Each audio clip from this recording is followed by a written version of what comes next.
I love you, Mom, but this story isn't about you. It's about my other mother, a woman who loved me profoundly, even when I least deserved it. I grew up in the rolling hills of southwestern Virginia, through the woods and across the non-state-maintained gravel road. Lived my neighbor Sal, who took care of me while my mother worked. She was 63 when we met, 3/4 of the way through her life, as I was just beginning mine.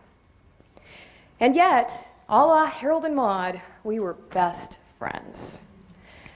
Many of my enduring personality quirks can be attributed to the fact that I was brought up on black and white monster movies, stories of the home front during World War II, and treasure hunting through a lifetime of mementos and flea market oddities. She taught me to sew on her mother's 1917 cast iron treadle Singer 66. That machine now occupies a prominent place in my home, and using it remains my most joyous hobby. Sal had several bouts of cancer throughout her life, many long before we ever met.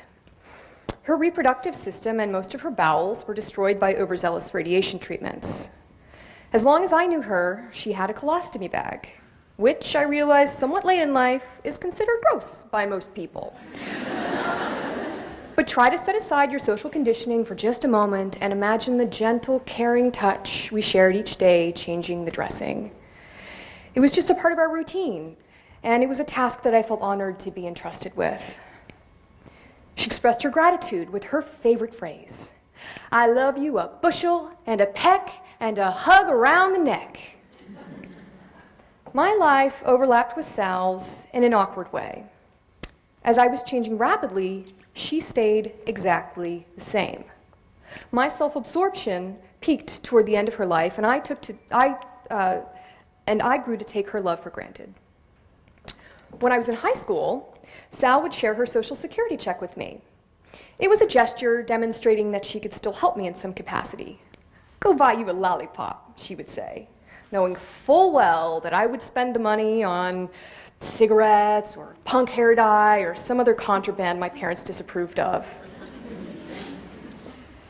When I graduated college and moved even farther away, she wished me well through a pained grin, acknowledging the fact that we would never get a chance to rekindle our friendship.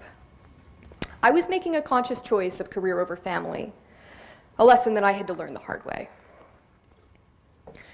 The week before my wedding, Sal told me she did not want to attend the ceremony because she was so embarrassed about her incontinence. I insisted. "Oh, of course, you have to come. How could you miss my wedding?" She sat in the back, and as I walked down the aisle, our eyes locked, and she whispered to me earnestly, "So beautiful." I cringe, recalling that my response to her heartfelt gesture was to look away. My field of view had been filled with the beautiful scenery I painstakingly chose, whereas Sal sat in direct contrast. She was so sick and so small. Not the robust woman who used to pitch softballs in the yard or smuggle an entire meal into the Dollar Theater. I couldn't face that thought on my perfect day. Sal had to leave immediately after the ceremony, and instead of seeing her off, I was busy posing for the camera. 1 year later, my mom found Sal in her home, doubled over in pain. She was rushed to the hospital for emergency surgery. She never fully recovered from the anesthesia. Her lungs and heart kept pumping away, but she was comatose. I thought the long drive down would have been a waste because surely she would have died before I made it there. Days passed, a week or so. At one point, everyone thought it was the end, so I called her hospice room. Those present said that she turned back from that bright light as soon as she heard my voice. She held on, and it was a sign, so I rushed to her bedside. Seeing her in that state was excruciating. Without her teeth, mouth agape, all that was left was heartbeat and breath.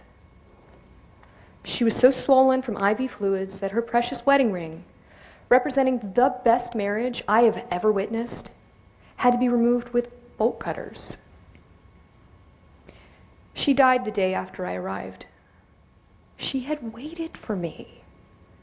It was her final act of love and devotion, despite me being totally undeserving. What an asshole I was. And yet, Sal loved me anyway, in a way that I understand only now that I'm a mother myself.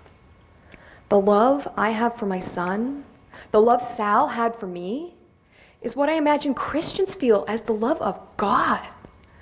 It is a warm, glowing lantern in an otherwise dark and indifferent world. It is truly unconditional. Sal loved me when I had a blue mohawk. She loved me when all I loved was my career. She loved me when all I felt for her was obligation, or worse, embarrassment. Now that I finally understand her love, she's no longer here for me to reciprocate.